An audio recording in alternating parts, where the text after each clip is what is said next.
कौना गिलौला में तोहा के घुमाई देबे पूरा श्रावस्ती के शायर कराई देबे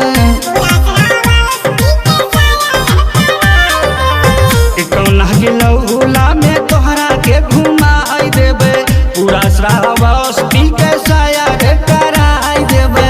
हमारा ई देही अग्नो माइस देखावता आई हो दादा चिलवरिया मिलिया पे बोलावता आई हो दादा चिलवरिया मिलिया पे बोलावता